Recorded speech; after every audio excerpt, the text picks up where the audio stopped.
My name is Warrant Officer 2nd Class Bellabo from 779 Black Knight Squadron, and I will be the Speaker of the House for this debate. The resolution is, be it resolved that Canada should immediately ratify the Trans-Pacific Partner Agreement.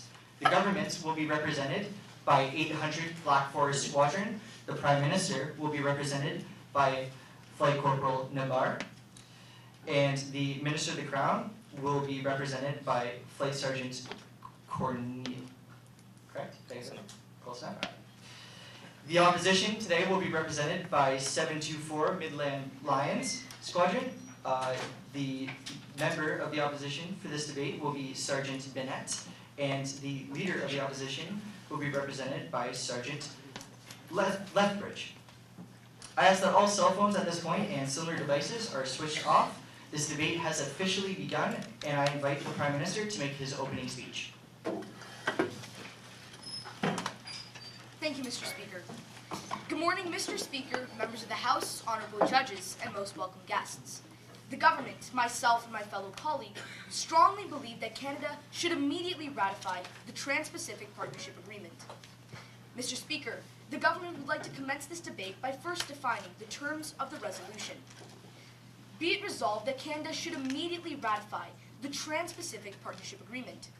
Canada references to the entire nation and all geographical regions that fall under our political jurisdiction. Ratify means to sign a document that gives formal consent to, making it officially valid on the day that it was signed. And the TPP, in this scenario, refers to the Comprehensive and Progressive Agreement to the Trans-Pacific Partnership, also known as the CPTPP, which are the 11 countries that border the Pacific Ocean, and this is the new agreement built off of the original TPP. Mr. Speaker, on October 15, 2015, the TPP was drafted with 12 different Pacific bordering nations: Australia, Brunei, Canada, Chile, Japan, Malaysia, Mexico, New Zealand, Peru, Singapore, Vietnam, and the US. The TPP was proposed as a way to strengthen and deepen the economic ties between countries, while at the same time reducing or even eliminating tariffs on agricultural and industrial goods alike. However, before the TPP could be fully ratified by all countries, as it had to do so before Feb 4, 2018, the US pulled out of the agreement, and as a result, it could not go through. However, on March 8, 2018, a new agreement was signed, built off of the TPP, called the Comprehensive and Progressive Agreement to the Trans-Pacific Partnership, also known as the CPTPP. Its members represent 13.4% of the world's total economy, with a combined GDP of $13.5 trillion. Mr. Speaker, there are a variety of economical benefits that come with the ratification of this agreement. The first is that it will provide Canadian businesses with access to more customers. With a combined population in this agreement, it is close to 500 million people, 495 million to be exact. More importantly, it will provide member countries with key access to Asian markets, including Japan, Malaysia, and Vietnam. It also means that Canada now has a free trade agreement with every one of the G7 countries. G7 countries are the 7 countries in the world with the most advanced economies. In addition to these benefits, Mr. Speaker, the TPP will also lead to more and cheaper exports and imports for Canada. The TPP would not only lead to overall more exports for Canada, but there's also the added advantage of cheaper imports. If we take the beef example with Japan, Canada pays for beef sales 38.5%, and this will gradually decrease to only 9% over a course of 15 years. As well, if Canada were not to join the agreement, beef sales could drop by 66% to Japan, while pork will drop by 13%. However, aside from the economical benefits, there are a variety of industries that benefit from the ratification of this free trade agreement. The first industry that benefits is the automotive industry. With lower production costs, the sector's output becomes more competitive. It exports more and hires more workers as a consequence. Instead of costing jobs, it can actually increase employment. As well, economic impact assessments suggest that Canadian auto exports will increase slightly as a result of the deal, with an increased net gain in production of $206 million. Not only would the automotive industry benefit, but also the dairy industry. Government analysis shows dairy imports to Canada may increase by $135.1 million as a result of the market access given to other CPTPP members. It also foresees an increase of $3.5 million in exports. In addition, Global Affairs Canada maintains its commitment to Canada's supply management system. This is sourced from EDC.trade. As the government sees, Mr. Speaker, these points just prove why we must ratify the CPTPP, also known as the Comprehensive and Progressive Agreement to the Trans-Pacific Partnership. Thank you, Mr. Speaker. Thank you, Mr. Prime Minister. Before I introduce the member of the opposition, I would like to remind all debaters of Rule 3.0.4. Only one debater at a time may hold the floor of the House. As soon as another member rises and addresses himself, all other debaters must remain silent. So I would ask that the opposition please cease the conversation on their side. I now introduce the member of the opposition to take the floor. I apologize, Mr. Speaker. Thank you. So, the government's plan to join in the TPP agreement would abolish all tariffs. Now, how exactly are we going to get the money we need for government-funded programs? We never introduced Now, this. Mr. Speaker, may I rise to my point of privilege? What is your point of privilege? The opposition has stated that the government will join in on the TPP when we specifically said that it's to ratify the CPTPP, which is different from the TPP due to different provisions suspended. Point well taken, Mr. Prime Minister. I ask that the opposition please formulate their rebuttals on what the government has said. You may continue. I apologize, Mr. Speaker. Just to clarify, the CTPPT. CPTPP. So, CPTPP. CPTPP. Okay. Anyway, this would promote outsourcing to other countries. The minimum wage in Mexico is $4.70 per day. In Vietnam, that's $5.30. Now, Mr. Speaker, why would companies choose Canadian sources of manufacturing when we could outsource to different countries? Now, Mr. Speaker, a Tufts University study conducted found that Canadians would lose 58,000 jobs, and our GDP would decrease by 0.082%. This study was conducted in 2016. And the 0.082 GDP increase would be over a 15-year period and would not be annually at all. The government brought up points on the dairy industry. Now, the Canadian Dairy Commission estimated 250 million liters of milk would be displaced annually. That's $300 million in revenue, Mr. Speaker. The egg board, the egg industry. In Canada, currently, 1 dozen of eggs averages $2.50. Now, Mr. Speaker, in other countries, such as the United States, which is one of our main trading partners at this time, that averages is 49 cents. Now, obviously, these numbers would be devastating to these different industries. The auto industry. The auto industry would be devastated, as only 35 to 40% of the manufacturing and the assembly of these vehicles would only need to be done in Canada. Now, Mr. Speaker, the opposition wants to emphasize how we should definitely not ratify the CPTPP agreement. CPTPP. Thank you, member of the opposition. I now invite the Minister of the Crown for his rebuttal. My apologies, I expected the chair to turn around like those ones. Thank you, Mr. Speaker. The government would like to start or to continue our case by talking about some humanitarian rights. So the CPTPP reaffirms the importance of promoting corporate responsibility and basic humanitarian rights, such as environmental protection and conservation, labor rights, inclusive trade, sustainable practices, development of traditional knowledge, as well as preserving the right of governments to regulate in the public interest.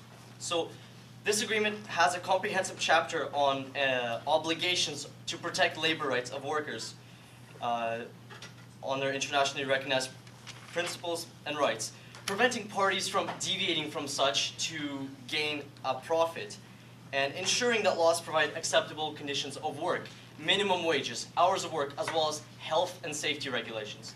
Now, Mr. Speaker, I would like to address your attention to minimum wage. The opposition has stated, and please correct me if I'm wrong, their number for Vietnam was something around $5 minimum wage. The number that we have from the atlas.com is that manufacturing jobs in Vietnam have an annual salary of $2,989, $2,791 in Peru, $1,685 in Mexico. In these same countries, per 1,000 people or per capita, in Mexico, 275 cars. In Peru, 73 cars per 1,000 people. In Vietnam, a measly 23 cars per 1,000 people. That's if the front row in this entire auditorium, Mr. Speaker, had cars, and everyone else had to walk. And furthermore, in Vietnam, 11% of the nation is under the national poverty line. In Peru, that number is 28. In Mexico, 48% of people are under the national poverty line. That's almost half the people living there. That is thousands of people living in poverty, which is why, Mr. Speaker, we strongly believe that the CPTPP, my apologies, look at me making the same mistake, shall pass. Because it enforces these chapters on labor rights, and they're specific, and they are very, very much measurable and enforceable. Next up, we have environmental chapter. CPTPP includes a standalone environmental chapter that is enforceable on the environment. It is Canada's most ambitious one so far in a free trade agreement. The core obligations of member countries are to pursue and enforce domestic environment laws, to again ensure that companies or persons do not deviate from these laws for personal gain, and that all of this is transparent for public information. Mr. Speaker, there's an endangered species and wildlife conservation clause. The New York Times estimate is that the illegal wildlife industry is at a blooming $20 billion per year in profits. Mr. Speaker, the TPP, in this case the CPTPP, takes steps to ensure that this, along with other malicious practices such as overfishing, stop by means of penalties in the form of sanctions against persons or parties engaged in these activities. Finally, ozone. The TPP recognizes that emissions of certain ozone layers, and whenever we say TPP, Mr. Speaker, we do mean the CPTPP as defined originally. Emissions of certain substances can significantly deplete and otherwise modify the ozone layer in a manner that is likely to result in adverse effects on human health in the environment. As part of this, the CPTPP protects the ozone layer by limiting the production of certain harmful substances under the banned by the Montreal Protocol, such as refrigerants, coolants, and aerosol can propellants. Furthermore, this pact, this trade agreement, has several political benefits. For example, the original had several disadvantages. For example, $800 million increase in Canadian drug costs that Canada was able to renegotiate out of. And in the CPTPP, we are no longer bound by changed patent laws as part of this agreement. Our patent laws stay the same, which means that Canada's drug costs do not increase by a whopping $800 million per year. Furthermore, the labor rights clause was rewarded. The humanitarian rights clause was rewarded. The environmental clause was made more enforceable. And now, this agreement is one of the best things that can happen to this country, our economy, our people, and everyone around us. Thank you, Mr. Speaker. Thank you, Minister McCrum. The Leader of the Opposition can now begin his rebuttal. Thank you, Mr. Speaker.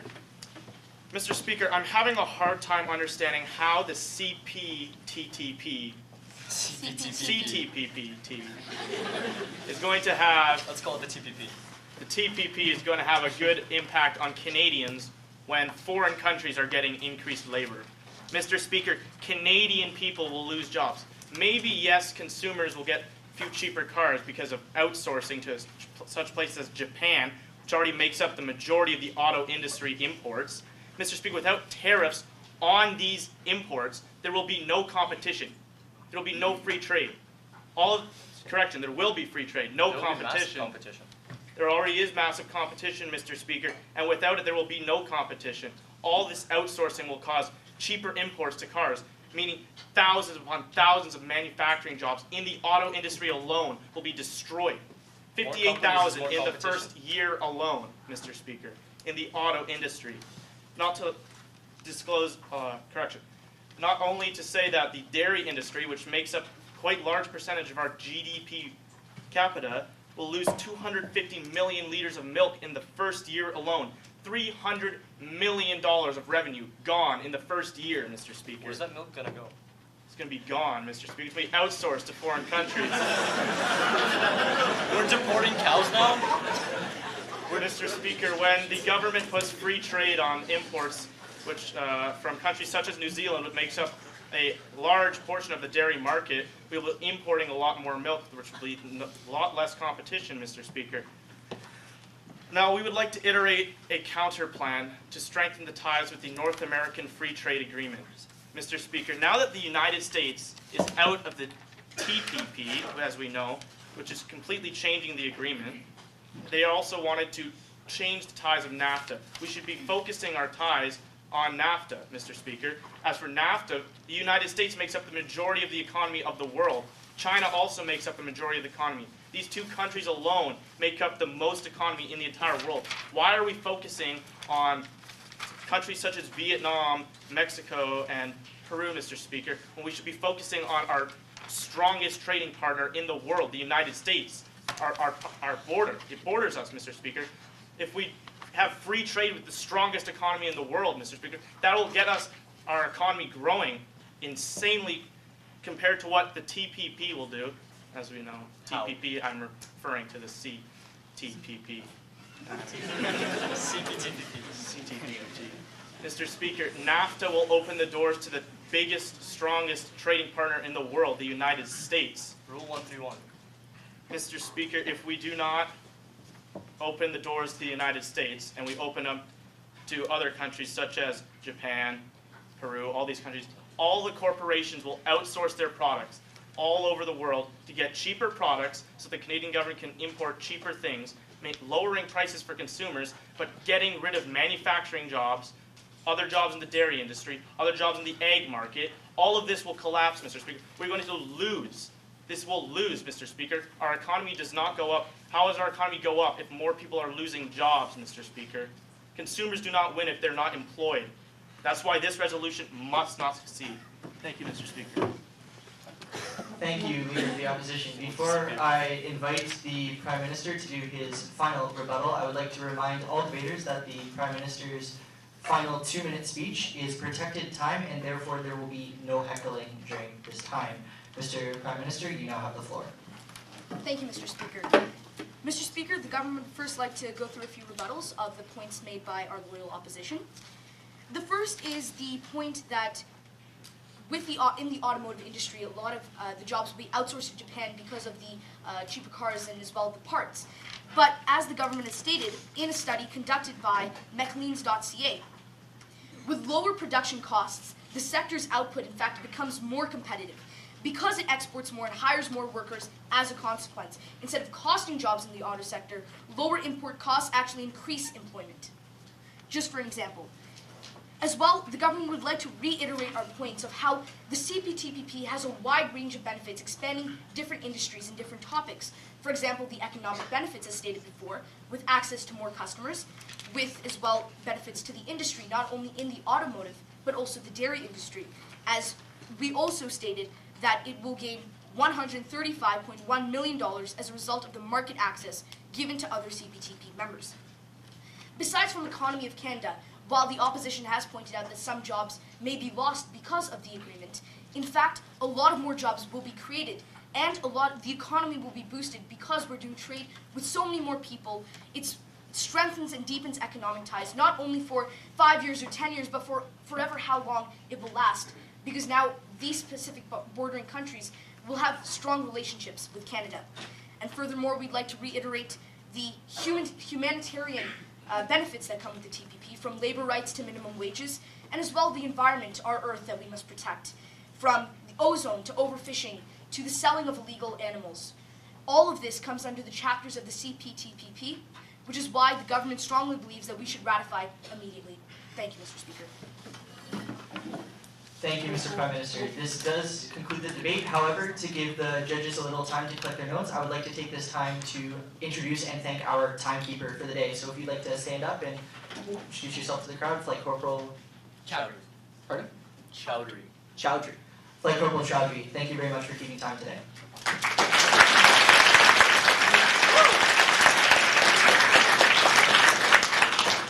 Like I said, this does conclude our debates. I would like to ask the government if they would like to offer a vote of thanks. Thank you very much, Mr. Speaker. We'd first like to start off by thanking you, Mr. Speaker, for such an awesome job at moderating and taking our points very well. And thank you for looking over the debate. After all, you are the moderator. Thank you very much. Our honorable opponents across the floor for giving us such a wonderful debate. Thank you. A round of applause.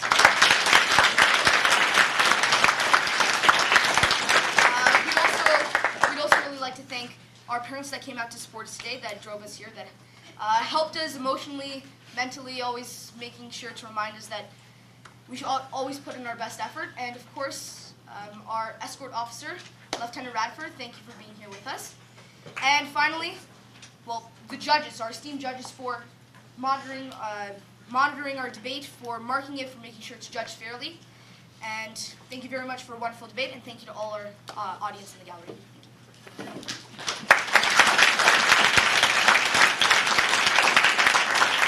Thank you, Mr. Prime Minister. Would the opposition like to second that vote of thanks?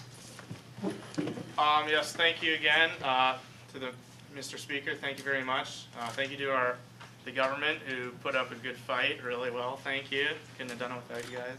All you guys for coming out. Thanks. It's our first time here. Really enjoyed it. Thank you very much. To all our judges as well. Thank you for giving us a good time today. Good debates. Thank you.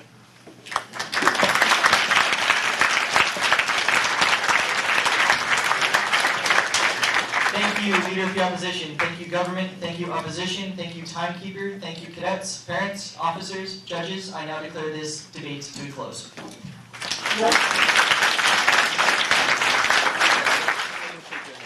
At this time, I would like to recognize the top speaker of the House, Warrant Officer Second Class Michael Belko.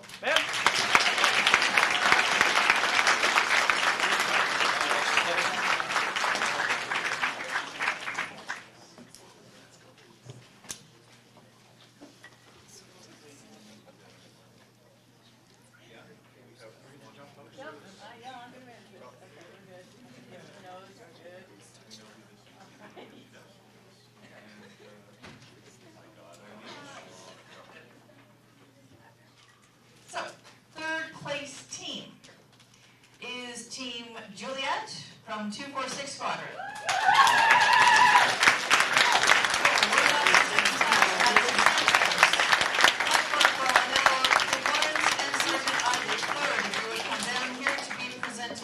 With your medals, please.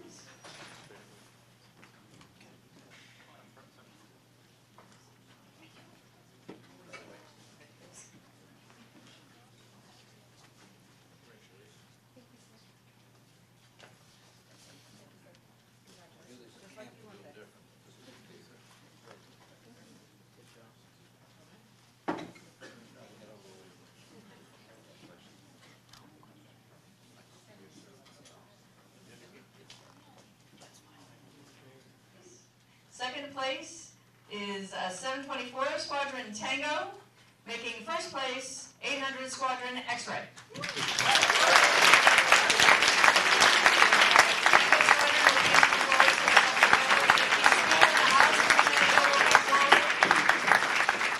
Speaker of the House, please, from Tango, please come forward.